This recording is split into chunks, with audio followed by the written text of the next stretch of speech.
Hello and welcome back to the MOCO Collective and the MOCO Home Edit series. We talked to you last week about estates and finding a place to buy land and all the different key factors that are important when you're trying to figure out where to buy. This week we are going a little bit more in depth and we are going to be talking about when you are actually choosing the lot of land that you are going to be building your house on. You might have a couple of different blocks that you are choosing between, and I know that we definitely did. We had chosen maybe 2 or 3 that we were really happy with, and then we had to go a little bit more in depth, a little bit more into detail to figure out exactly which one was right for us. And we're going to be helping you figure that out today. In last week's video, we talked about size ranges for your block depending on what you want to use it for. So now you may have 2 or 3 blocks that you're really interested in, and they might vary in size a little bit. So the first step is to compare the size to the price and then go, what do you actually want to put on it? Do you want a big shed? Do you want a pool? Do you want both? And then go, all right, how big is my house going to be? Exactly. So that when I put the house on it, do I have enough spare space to actually put my shed the size that I want, and then the pool if I want it, or kids play areas, or whatever it happens to be. But just have a good look at the size and really map it out, draw it out. If you've got some drawing software, or use pen and paper, just draw it all out, put your house on it, your shed, and just make sure that everything is going to fit, because there's lots of rules about how close you can go to fences and boundaries and all that. So just try and make it fit and make sure it's big enough. And that might not be something that you're putting in straight away. You might not be putting in the shed as you're building, but future-proofing your land and your block so that when you actually want to do that, you have room for it is essential. There's right. No worse thing than deciding that you're going to put a shed on there and then you can't actually fit it and you have to get a tiny little one. You can't go and get more land. If you've got houses around you, you can't just go and get a little bit more. It doesn't work like that. Exactly. You're kind of stuck with whatever you choose. So don't go too small just because you want to save money. That's my key tip. Cathy's pro tip. Right. Another thing to consider is where your block is in your street. So it could be a corner block, which means that you might actually get dual access to it, which consider that depending on the lot, because we actually were looking at a corner block that had a small retaining wall on one side, which means that we wouldn't actually get that dual access. So another little thing to consider. That's right. But the other thing is to look at where in the street you are. So you might be building anywhere within that street, and whether or not you're building next to neighbours. So we're actually going to be building with 2 neighbours or 2 pre-established houses next to us, which means that that is 2 full lengths down of fencing that we don't have to pay for. Fencing is expensive. It's crazy expensive for what it is. Expensive. Exactly. It's literally just wood panels. I don't know. I could do that, I think. You could do that. Could I? Yes. Okay, cool. Thanks for the faith. When considering your block, you really need to look at the block dimensions. So if you've picked your house plan already, you've got one that you love and you're dead set on that house plan, you need to check the minimum width of the block required, because as we found out, different house plans, which seems very obvious, have different minimum widths that are required for your block to meet all the requirements. So you can't pick a block that's too narrow if you've got a wide house. Another thing to look at is whether or not you want side access. So if you've got a minimum width required for your house, you then need to add more, maybe 3 meters more, to get your side access. Important as well with the dimensions is the shape that makes. So we have a perfectly rectangular lot, but you might have something that goes in a rectangle. We've seen ones that have like a long straight part and then like a thing. I think they're called battle axe blocks. They got the big long driveway and then it's... Sorry, but of course you know what the name is. Yeah. What? I was like drawing a shape. The block next to my parents is a battle axe block because I got the big driveway and it's skinny and then it's a big block at the back. Okay, alright, that does make sense to me. But having a look at those different shapes can be really important in what you choose for your lot.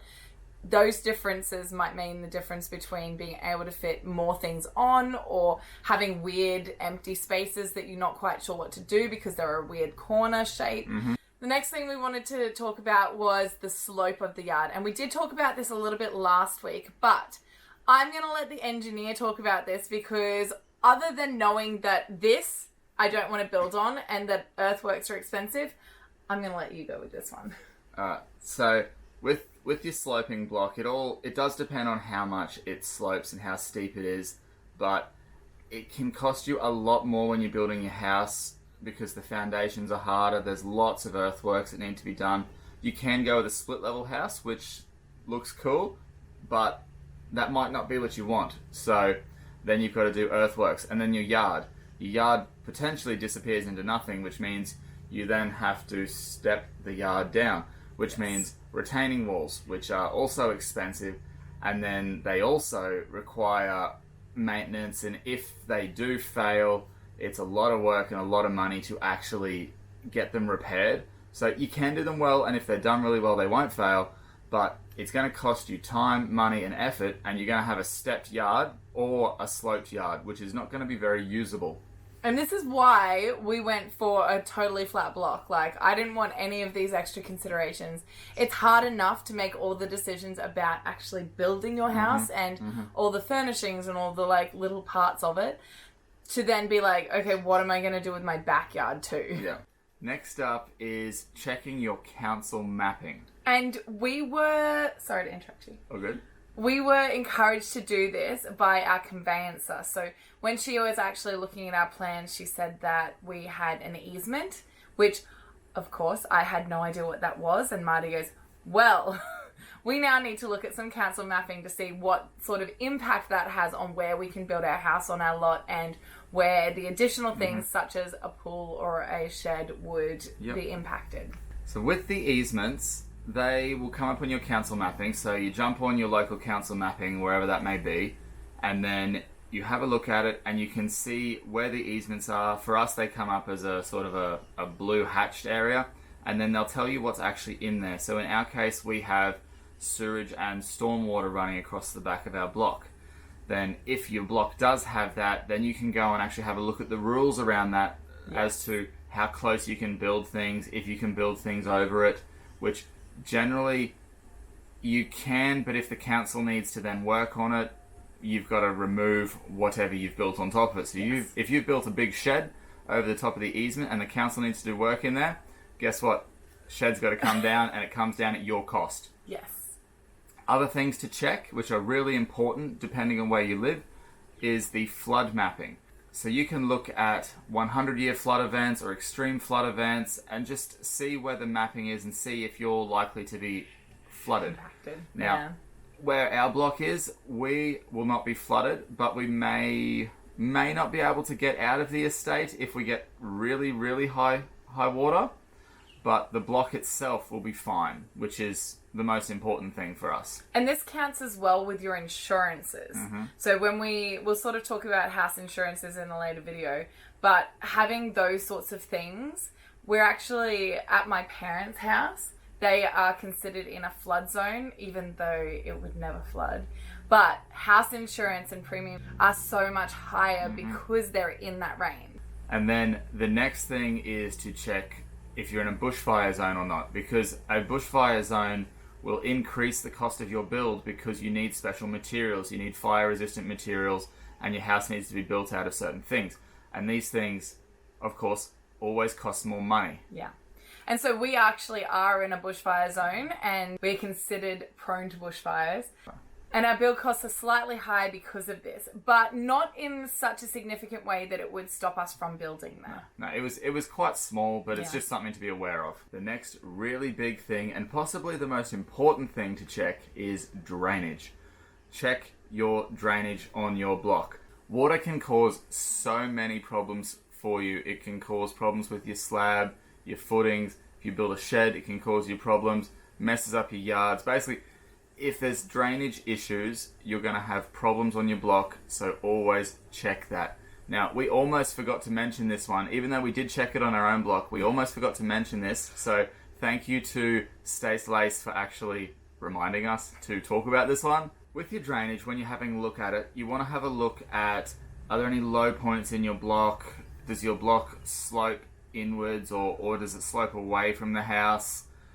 Are there houses further up the hill or higher up than yours, and where's the water likely to go from their yards when it rains?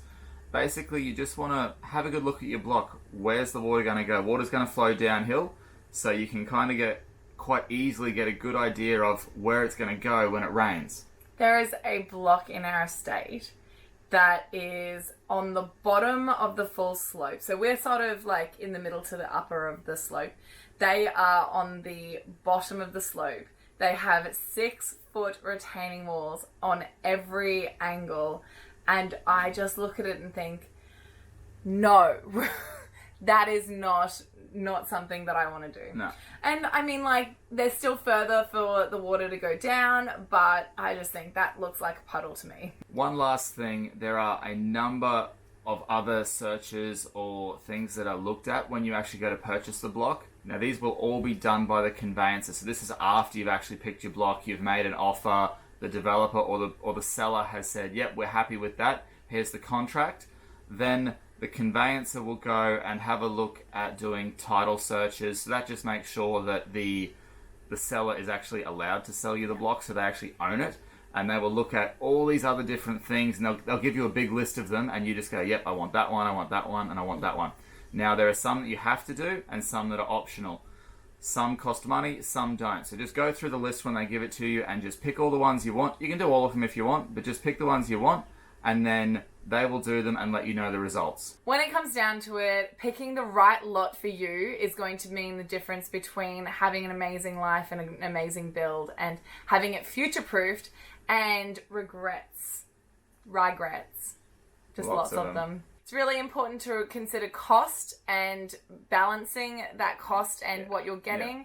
There's no point in getting a acre block and not being able to actually afford it. Well, the thing is, you've got to balance the budget with what you're getting, because you don't want to overextend yourself and then have all the stress of how am I going to make these repayments. So you've really got to balance that as best as possible. We hope that you enjoyed the video and found some really important parts in this, but if you do have any other things that should be considered when looking for your lot, please put them in the comments below.